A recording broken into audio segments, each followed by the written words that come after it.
why is this happening? And I went back and I was thinking the Caitlin Clark phenomenon is one that I got wrong. I never really thought that Caitlin Clark would make the difference that she has in college basketball or in the WNBA. There are, the WNBA opening game for Caitlin Clark set all-time records.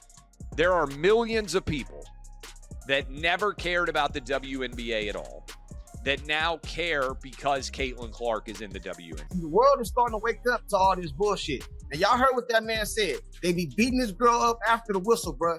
Beating her up, man. And all y'all want to do is tell us, we casual fans, we don't know basketball. This is a physical sport. Man, ain't no physical sport. It's hate and jealousy, bro. And they be beating that girl up, man. And the WNBA allow this shit, bro. But like he said, the world's biggest star.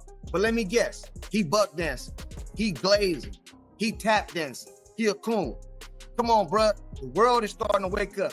The biggest star in probably sports right now, bro. Y'all letting this girl get done like that. And that's probably why she hurt. And we all know it. The NBA exposed. You won't believe how fast the media turned into Caitlin Clark's personal bodyguards.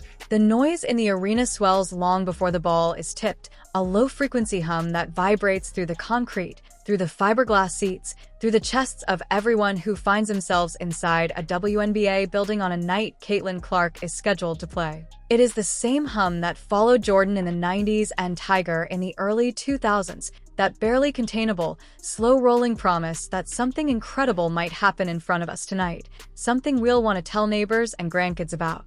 They need to start finding these women, bruh. Finding them, suspending them, and make an example out of somebody, bruh. We ain't gonna tolerate this shit, homie. We not gonna be tolerating this shit right here. What's that guy's name that's getting ready to come to the NBA? The white dude? I can't think of his name right now. The rookie that's going to Dallas. I guarantee you, man, they is not gonna be letting that dude get treated like Caitlin Clark, bruh. And all the men in the WNBA ain't gonna be jealous and shit neither, bruh. We know what we see, bruh. The problem is this, man. A lot of people don't like Caitlin Clark, bro. They just hate the girl so much, man, that they just can't even when the truth is staring them in their face, they chose to go the other way, bruh. That's what you call hate. But with all that being said, you know, the WNBA referees has been having issues with getting these calls right when it comes to Caitlin Clark and the Fever, bruh.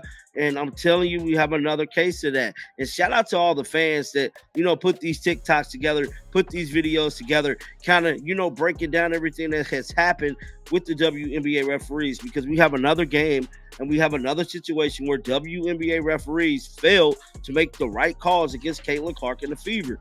But then people want to get mad when Sophie Cunningham pretty much did what she did. And then the whistle blows, the ball goes up, and the spell is broken by the thud of a forearm slamming into Clark's ribs. Another. Then a hip check that sends her skidding across the lane like a bowling pin, eyes wide, palms raised, waiting, hoping for the shrill chirp of officiating sanity. Nothing. The crowd noise flips from electric anticipation to a confused, scattered boo. She gathers herself, wipes the sweat and dust cocktail from one knee, and sprints back into the play, because that's what generational talents do. They keep going. But the hush that settles over the stands is unmistakable. It's the sound of thousands of people seeing something they don't quite have a name for yet.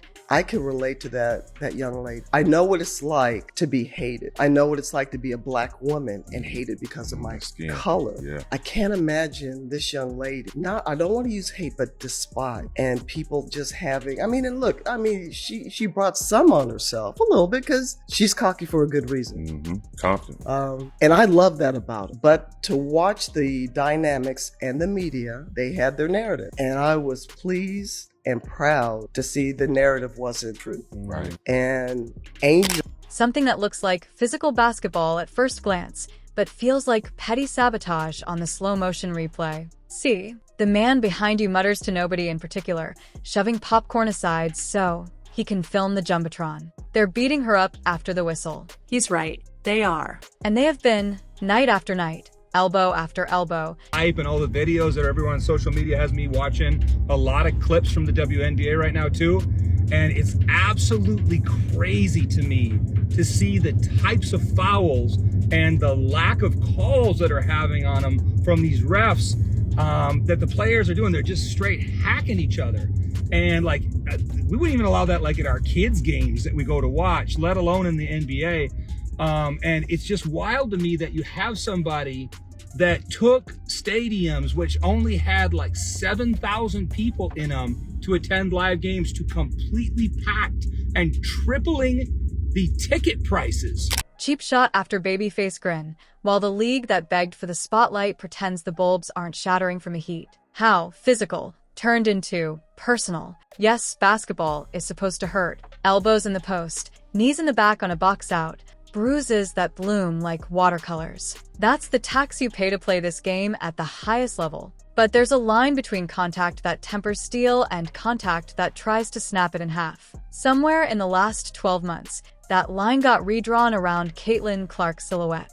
Now, every hard hedge is a clothesline. Every routine screen is a blindside shoulder charge. What once qualified as good tough defense has morphed into open season brawling that would make an NHL enforcer raise an eyebrow. Veteran posts who have spent a decade perfecting verticality suddenly forget how to jump straight up, yet magically remember as soon as the rookie subs out. Wings who couldn't bench press a medium latte 6 months ago have discovered Hulk-level strength the moment Clark crosses half court. The Caitlin Clark effect continues to go wild. We are witnessing a cultural force that has not been seen since Tiger Woods. Let's talk about the effect her teammate has gotten over the last couple weeks. Sophie Cunningham defended her Fever teammate last week in a scuffle against the Mercury, in response to what many people would consider a bit more hazing than usual for Caitlin Clark over the last year and a half. Next, let's look at the top followed WNBA athletes in the league right now. Just in the last week since she defended her teammate, she has now gained over 1 million followers collectively. By the end of this week, she'll probably be top 4. Now, we don't have official figures for TikTok, but she is at 1.3 million followers on TikTok now. And the officials? They've achieved a Zen master level of stillness. They stand, eyes pointed at the carnage, whistles hanging like decoration, silent, inert, almost philosophical about the violence unfolding inches from their noses. The ball ricochets. Clark's body ricochets. The scoreboard keeps counting, but every empty whistle tells a louder story about what the league is choosing to value. Jealousy in polyester. One look at Clark's stat sheet. Rookies scoring records on pace. Assist marks tumbling. Attendance numbers tripling. And you can almost hear the internal monologues of certain veterans hardening into resentment. Why her? Why now? Where was this love when I led the league in steals? That resentment leaks onto the court, disguised as gritty defense, but it's as transparent as the backboard. You think that was dirty by Caitlin Clark? Let's start there. You think that was dirty by Caitlin Clark? It don't matter. It was basketball. It don't matter if it was dirty or not. It was bad. I mean, we seen intentional dirty plays in both leagues. It don't even matter if it was dirty or not. It was a foul. She stopped a layup. It was a foul. It was a good hard foul, and Caitlin wasn't even wrong for going to defend her teammate because it was some good hard fouling going on. That's it.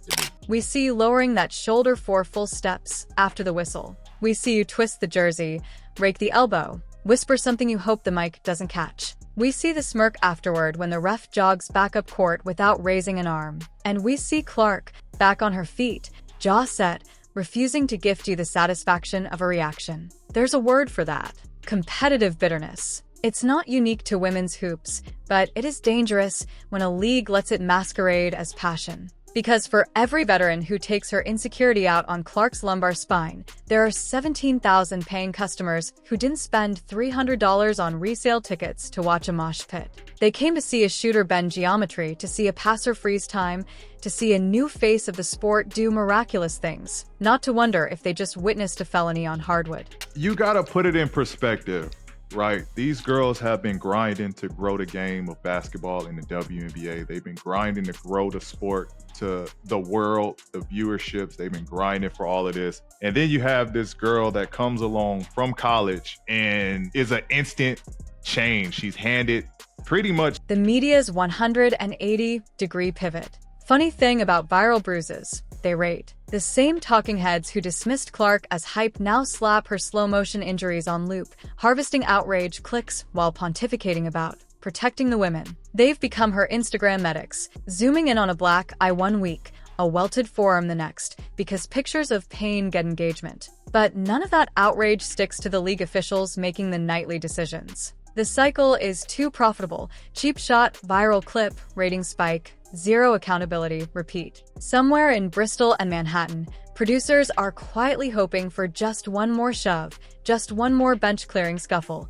so tomorrow's rundown will right itself. Meanwhile, the sport's credibility drips down the drain like sweat off a compression sleeve. The officials' vanishing whistles. Let's talk about that scoreboard nobody posts on Twitter. Missed calls versus Clark, last 5 games.